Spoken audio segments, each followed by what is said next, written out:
একদিকে যখন আগামীকাল সিঙ্গুরে সভা করবেন প্রধানমন্ত্রী নরেন্দ্র মোদী এবং এই সিঙ্গুরের সভা থেকে প্রধানমন্ত্রী নরেন্দ্র মোদী শিল্প নিয়ে কি বার্তা দেন সেদিকে সকলের নজর রয়েছে।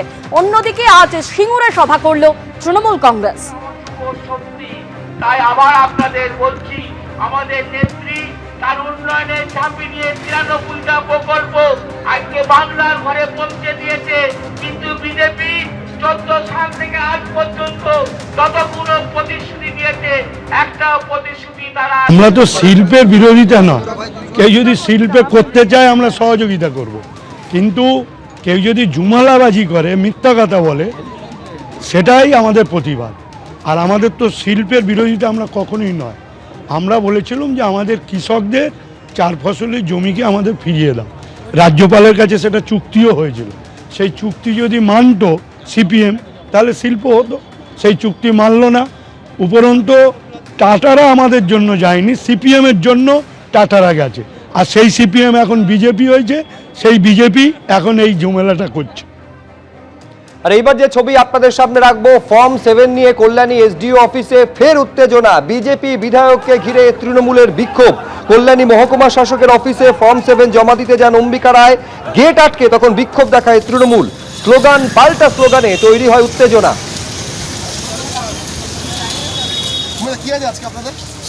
অবজেকশন 7 ফর্ম 7 আমরা জমা করব এসডিও অফিসে, সেই জন্য আমরা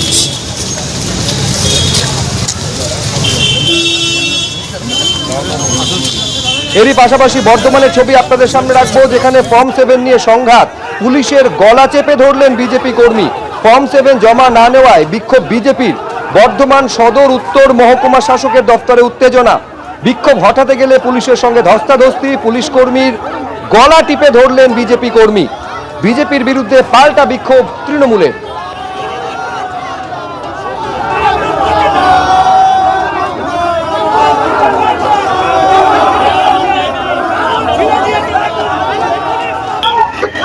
এবার বীরভূমের ছবি আপনাদের সামনে রাখবো, শুনানিতে হয়রানির অভিযোগ, অবরোধ ঘিরে ধুন্ধুমার পরিস্থিতি তৈরি হলো ইলামবাজারে।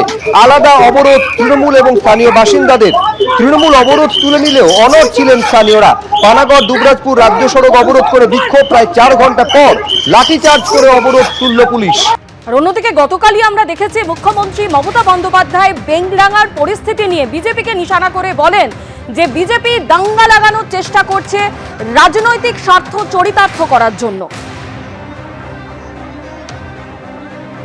আরে ভাই, আমি তো বলছি, আমি তো এটাকে সাপোর্ট করছি না, কিন্তু মবের মধ্যে ঢুকতে বারণ করো, কারণ তুমি তো জানো এটা আমারও হাতে নেই। আমি তো করাইনি ঘটনাটা। জুম্মাবারে এমনিতে জমায়েত হয়, প্রোগ্রাম করে, মন্দিরে যখন লক্ষ লক্ষ মানুষ যায়, ভোলে বাবা পার লাগায় যায়, দুর্গাপুজোয় যায়, আমি কি তাদের আটকাতে পারি?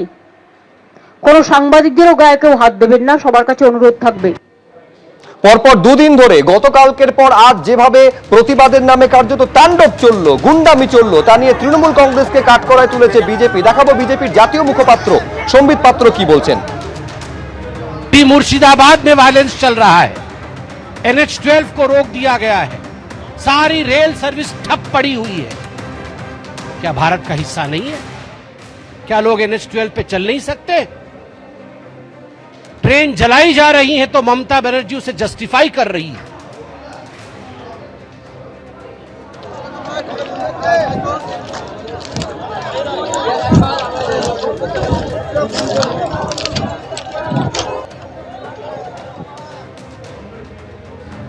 আজ ইতিমধ্যেই আপনারা জানেন যে প্রধানমন্ত্রী নরেন্দ্র মোদীর তার প্রথম কর্মসূচি ছিল। অন্যদিকে আগামীকাল সিঙ্গুরে যাচ্ছেন প্রধানমন্ত্রী নরেন্দ্র মোদী। ভোটের আগে ফের চর্চায় সিঙ্গুর।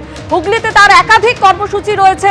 আগামীকাল সভা করবেন প্রধানমন্ত্রী নরেন্দ্র মোদী। তার এই 2 দিনের কর্মসূচির মধ্যে আগামীকাল সিঙ্গুরে তিনি যাবেন। এর আগেই আমরা দেখেছি যে সিঙ্গুরের প্রস্তুতি ঘুরে দেখেন রাজ্য নেতৃত্ব এবং তারা সেখানকার পরিস্থিতি ঘুরে দেখেন। এর আগেও কেন্দ্রীয় প্রতিমন্ত্রী তিনি সিঙ্গুর থেকে শিল্পের আশ্বাস দিয়েছেন। আগামীকাল সিঙ্গুরে প্রধানমন্ত্রী নরেন্দ্র মোদী কি বার্তা দেন সেদিকেই সকলের নজর রয়েছে। হুগলিতে একাধিক কর্মসূচি রয়েছে প্রধানমন্ত্রী নরেন্দ্র মোদী, তার মধ্যে সিঙ্গুরে সভা করবেন তিনি।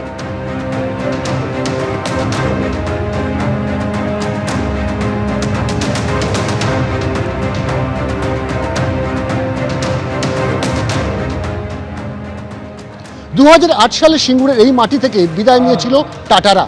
ন্যানো কারখানার স্বপ্ন সেটা ছিল অধরা, এবং তারপর থেকে সিঙ্গুর রয়ে গিয়েছে সিঙ্গুরেই। ভোট এসেছে, ভোট চলে গিয়েছে, কিন্তু সিঙ্গুরের যে হাল, সে হাল কিন্তু আর ফেরেনি। অবশেষে 18 বছর পর প্রধানমন্ত্রী নরেন্দ্র মোদী তিনি কিন্তু সভা করতে চলেছেন সিঙ্গুরের মাটিতে। সিঙ্গুরের এই যে সিংহের ভেরি মৌজা, সেখানেই আগামীকাল তিনি সভা করবেন, এবং তার এই সভাকে কেন্দ্র করে ইতিমধ্যে রাজনৈতিক তরজা শুরু হয়ে গেছে রাজ্য রাজনীতিতে। কিন্তু সিঙ্গুরের মানুষ তারা কি ভাবছেন, আমরা খোঁজ নেব সিঙ্গুরের মানুষের মধ্যে এই মুহূর্তে কি চলছে। তারা কি কৃষির সঙ্গে থাকতে চান, তারা শিল্পের সঙ্গে থাকতে চান, নাকি তারা চান কৃষি শিল্প উভয় সহাবস্থান? আমরা জানবো বা শুনবো তাদের সেই মনের কথা। এই সিঙ্গুরে আগামীকাল সভা রয়েছে প্রধানমন্ত্রী নরেন্দ্র মোদীর। তার আগে মালদার সভা থেকে শিল্প নিয়ে বার্তা দিলেন প্রধানমন্ত্রী নরেন্দ্র মোদী। তিনি বলছেন এ রাজ্যে না বড় কোনো কারখানা হচ্ছে, না কৃষকদের কোনো সুবিধে হচ্ছে। মালদা মুর্শিদাবাদের যুবকদের পেটের টানে ভিন রাজ্যে যেতে হচ্ছে। মালদায় আম চাষিদের জন্য কোনো উন্নয়ন করেনি তৃণমূল সরকার। তৃণমূলের দুর্নীতির মাসুল গুনছে রাজ্যের মানুষ।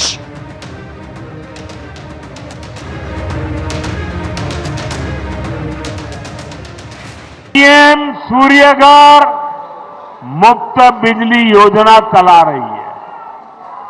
लाखों परिवारों ने इसका फायदा उठाते हुए अपनी छत पर सोलर प्लांट लगाए हैं। केंद्र की बीजेपी सरकार ने इसके लिए हजारों करोड़ रुपए जारी किए हैं। मैं चाहता हूं पश्चिम बंगाल के लाखों परिवारों को भी ये मुफ्त बिजली योजना का लाभ मिलना चाहिए। यहां न फैक्ट्रियां लग रही हैं, न किसानों को कोई सुविधा मिल रही है।